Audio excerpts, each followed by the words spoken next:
અમૃતાલી કેન્દ્ર રાજકોટમાંથી વિપુલ વાત કરું છું. અત્યારે આપણી સમક્ષ સંગીતાબેન આવ્યા છે અને આજથી લગભગ 1.5 મહિના પહેલાં આપણી પાસે આવ્યા હતા અને એમની અમુક સમસ્યાઓ સાથે આવ્યા હતા. અહીંયાથી ઔષધિઓ લઈ ગયા પછી 1.5 મહિનાની અંદર એમને શું ફેરફાર થયો છે એ આપણે એમના મોઢે સાંભળ્યું. જી સંગીતાબેન. હા, એની દવા લીધા પછી મને 1.5 મહિનામાં જ ઘણો ફરક લાગે છે.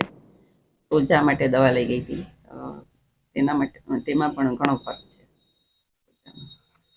બીજો શું ફેરફાર થયો છે? બીજું મને શરદી રહેતી એમ કાયમ, એમાંય ઘણો ફરક છે. પેલા કેવું રહેતું શિયાળામાં તમને? બહુ શરદી રહેતી, આખો શિયાળો જ ફૂલ. આ વખતે શિયાળામાં કેવું લાગે છે? આ વખતે થોડું સારું છે. આ દવા લીધા પછી ફરક પડ્યો એમ. અને આ તકલીફ કેટલા ટાઈમથી હતી તમને? મને ઘણા વર્ષથી આમ તો. ઓકે.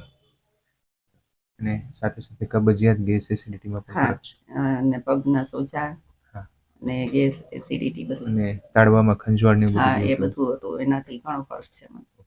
અને એલર્જી બી હતી શરદીની? હા, શરદીની એલર્જી. અને 1.5 મહિનાની અંદર તમને આટલો સરસ ફેરફાર થયો છે તો કેવું લાગે છે બેન તમને? બહુ સરસ. હજી પણ આપણે એવી આશા રાખીએ કે આગળ જતા 100% આપણે સારું થઈ જાય. બરાબર ને? જેટલો પણ ફેરફાર થયો છે એના માટે તમને ખૂબ ખૂબ અભિનંદન અને જય દ્વારકાધીશ.